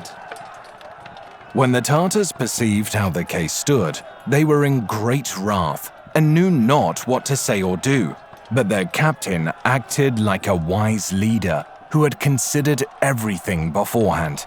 They did as he bade them, and plied their bows stoutly, shooting so many shafts at the advancing elephants that in a short space they had wounded or slain the greater part of them, as well as of the men they carried. When the elephants felt the smart of those arrows that pelted them like rain, they turned tail and fled, and nothing on earth would have induced them to turn and face the Tartars. And then too they plunged into the wood and rushed this way and that, dashing their castles against the trees, bursting their harness, and smashing and destroying everything that was on them.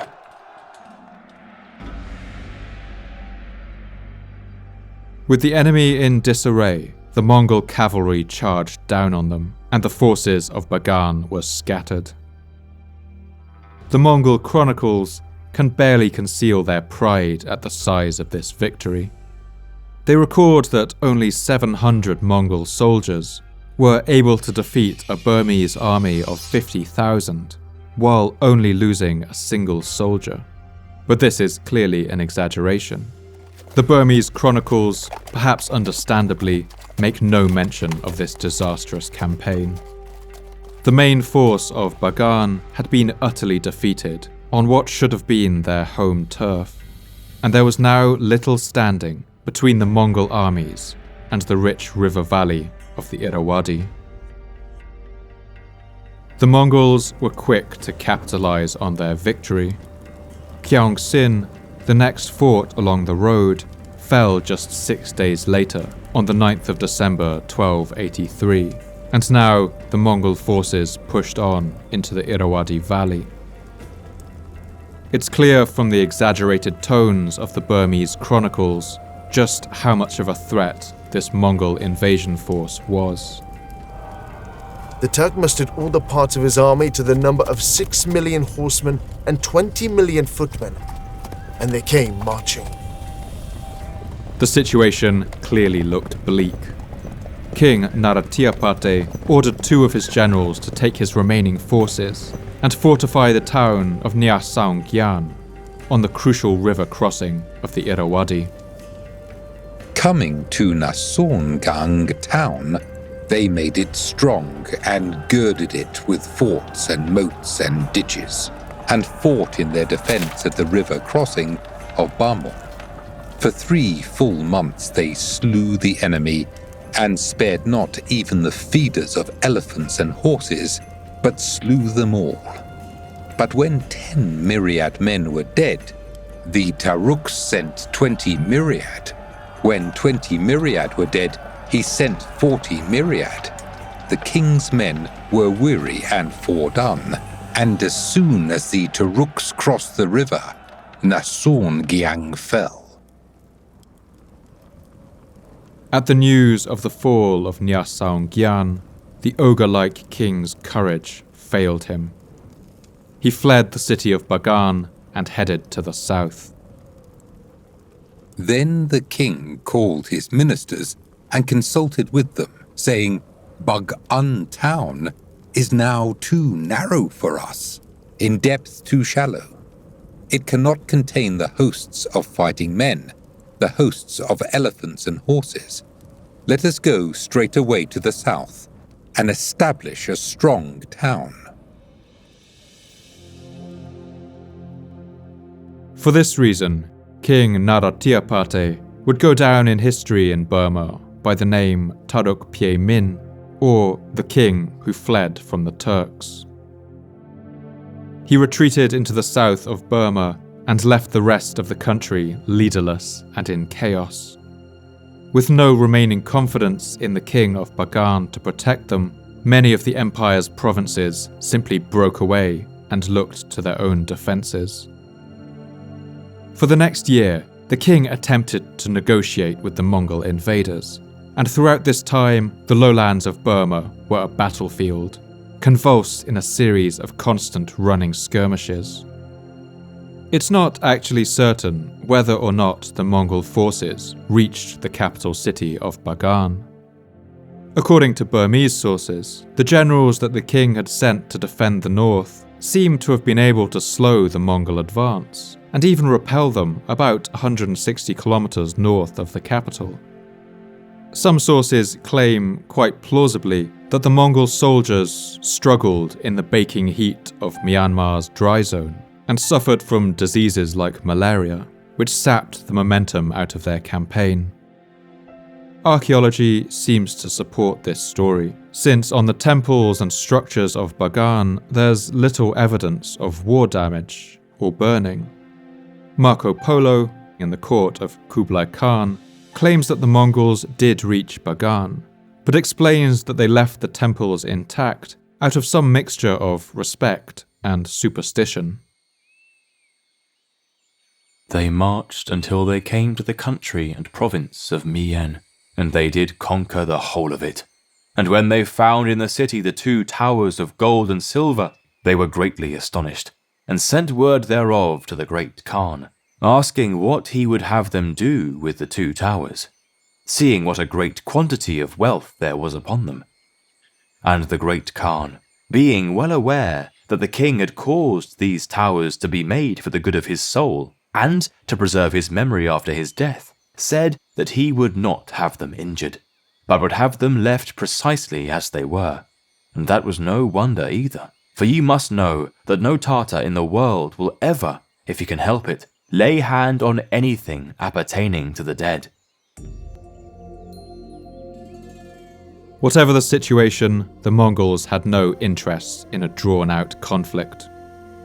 By the year 1287, the Mongol Khan had agreed to a tentative peace. The Burmese delegation formally acknowledged Mongol power over their kingdom and agreed to pay an annual tribute that was a certain proportion of the annual agricultural output of the country. But the agreement broke down only a month later. In late June, the defeated and humiliated King Narathiapate was returning from the south, travelling north up the river on his royal barge to take up his position as a puppet king in the capital he had fled years before. But on the 1st of July 1287, King Narathiapate was intercepted en route by his second son, Thihatu, who had him assassinated. They went upstream in rout and disarray, without union or order. And when they reached the port of Pramai, Thihatu stopped the royal raft and put poison in the food. He offered it and said, "O king, eat."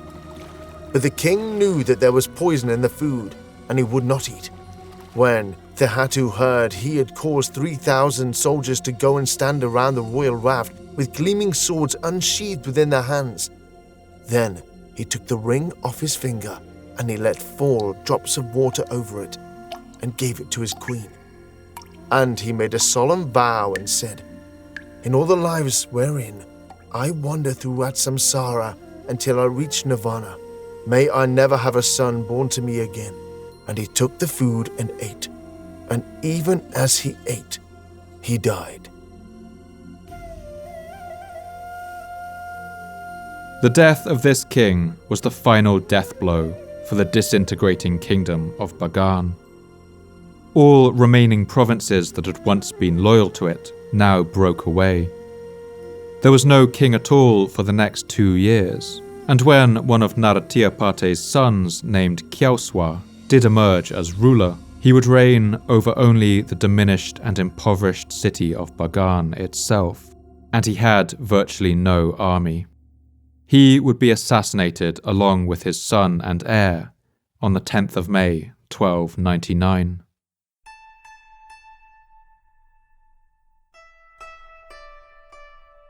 It was during this time that the explorer Marco Polo visited the city of Bagan and saw with his own eyes the glorious sights of its temples, now diminished by the years of war. Throughout this whole period, the Mongols could have easily moved in to occupy the territory of Bagan, but it seems they had no interest in doing so. In fact, they would send no more expeditions to restore order. Their policy seems to have been to allow the fragmentation of the kingdom to continue, and to watch from afar as the once great power that had challenged them simply tore itself apart and sank into irrelevance. One 14th century king named Mingyi Swasaoke wrote a later inscription with a brief, sad note about this time. The Bernese Empire disintegrated because of internal strife. The collapse of the Empire of Bagan was now complete.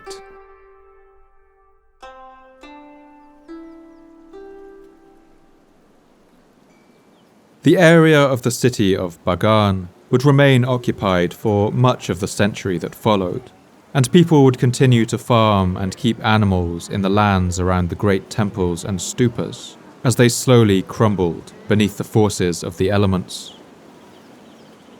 Other kingdoms would occupy this region over time, some kings even crowning themselves at Bagan and giving themselves the titles of the old emperors. But the city would never again hold the same prominence. A smaller number of new and impressive religious monuments still went up to the mid-15th century.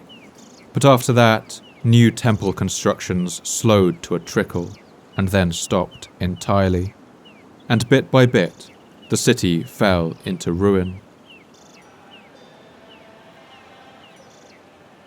The area of the city of Bagan remained a pilgrimage site up until the modern day. While farmers grazed their cattle on the grasses pushing up through the bricks, pilgrims travelled for hundreds of miles to visit its unique landscape and see the awe-inspiring sight of its golden domes and spires rising out of the morning mist of the flat river valley. Some of the larger and more impressive temples would even be maintained and repaired for centuries to come.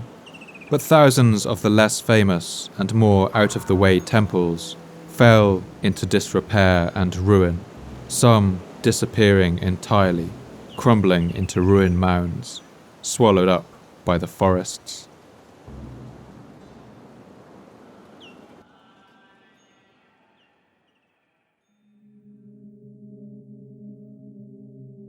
The English writer William Somerset Maugham, who travelled through Burma and Thailand in 1923, wrote a memoir of his travels entitled A Gentleman in the Parlour. In it, he writes about how he was affected by the sight of the ruins of cities like Angkor, Ayutthaya, and Bagan. In these eastern countries, cities are founded, increase to greatness, and are destroyed in a manner that cannot but fill the Western traveller, accustomed for many centuries now to a relative stability, with a certain misgiving. Here and there in the jungle, far from any habitation, you will find ruined temples, overgrown with trees, and among the dank verdure broken gods and elaborate bas-reliefs, as the only sign that here was once a thriving city. And you will come across poverty-stricken villages that are all that remain of the capital of a rich and powerful kingdom. It is a somber reminding of the mutability of human things. For Maugham, the sight of these ruins reminded him that the empire he lived at the heart of might also one day be consigned to history. Morm writes evocatively of his first visit to the ruined temples of Bagan as he approached by steamboat along the great river Irrawaddy. A light rain was falling, and the sky was dark with heavy clouds when I reached Bagan. In the distance, I saw the pagodas for which it is renowned. They loomed huge, remote, and mysterious, out of the mist of the early morning like the vague recollections of a fantastic dream. I do not know how many pagodas there are at Bagan. When you stand on an eminence, they surround you for as far as the eye can reach. They are almost as thickly strewn as the tombstones in a cemetery. They are of all sizes and in all states of preservation. Their solidity and size and magnificence are the more striking by reason of their surroundings, for they alone remain to show that here a vast and populous city once flourished. Today there is only a straggling village, with broad untidy roads lined with great trees. A pleasant enough little place. Over the next few days, Morm would explore the crumbling ruins of these temples and pagodas, and walk among the dilapidated buildings. And everywhere he found the place infused with a strange and lingering melancholy. Within the pagodas, images of the Buddha sit in meditation. The gold leaf has long since worn away from the colossal figures, and the figures are crumbling to dust. The fantastic lions that guard the entranceways are rotting on their pedestals, a strange and melancholy spot. Grass grows in the chinks of the pavement, and young trees have taken root in the crannies. They are the refuge of birds. Hawks wheel about their summits and little green parrots chatter in the eaves.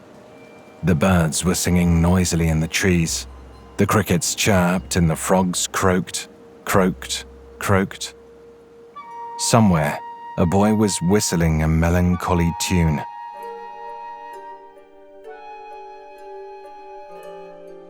I'd like to end the episode with a reading from one of the great poets of the Bagan period, a man named Anantasurya. Anantasurya was a scholar who served as the chief minister in the kingdom of Bagan under King Naratenka, who ruled in the latter half of the 12th century. As a result of a palace coup, the king's brother seized the throne and began purging the government of those loyal to the previous king. Because of this, Anantasurya was ordered to be executed. And just like Marco Polo, sitting in his jail cell in Genoa, a century later on the other side of the world, Anantasurya turned in his time of imprisonment to writing. While he sat in prison awaiting his death, he wrote the following poem, which has gone down in history as one of the most beautiful pieces of writing produced during the efflorescence of art and culture that took place during the empire of Bagan. It's a poem of loss and forgiveness, about ultimately accepting the fate of all things to pass into darkness and dust. As you listen, imagine what it would feel like to walk the emptying streets of the city of Bagan as its temples crumbled and grasses grew up through its streets and homes. Imagine watching trees push through the bricks of the temple stupas and shaded doorways, animals running wild in the streets, while the sun set in a red haze over the hills, and the poets sang of the end of days. သူသည်တယောက်ကောင်းဖို့ရောက်မှုသူတယောက်မှာပြည့်လင့်ကားသာဓမ္မတာသည် Often when one man prospers, another must suffer destruction. Such is the nature of things. A courtier's satisfaction in enjoying kingly confidences in golden palaces and a king's own good fortune are merely bubbles on the surface of a vast ocean, momentary and evanescent. If, dictated by mercy and pity, I were to be released and freed from execution, still I would not escape death. Inseparable am I from karma. It is the nature of every living thing to decay. Should I again meet my Lord the King in one of my future rebirths in the cycle of samsara, begrudging him nothing, all I would do is to lovingly forgive him. For impermanent is my body of blood. Danger and death are constant foes, and in this world must ever be.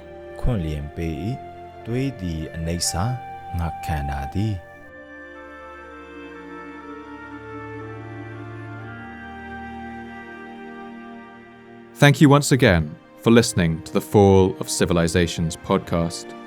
I'd like to thank my voice actors for this episode, Jay Forrester, Michael Hadjiantonis, Alexandra Boulton, and Paul Cassell. Readings in Burmese were performed by Daniel San. Thank you also to my researcher, Brian Stolk. I love to hear your thoughts and responses on Twitter, so please come and tell me what you thought. You can follow me at Paul M.M. Cooper. If you'd like updates about the podcast, announcements about new episodes, as well as images, maps, and reading suggestions, you can follow the podcast at Fall of Civ Pod, with underscores separating the words.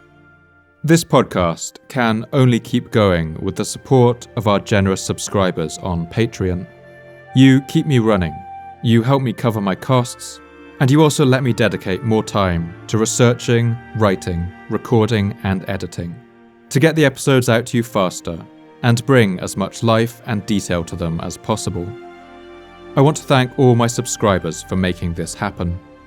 If you enjoyed this episode, please consider heading onto patreon.com/Fall of Civilizations_podcast, or just Google Fall of Civilizations Patreon.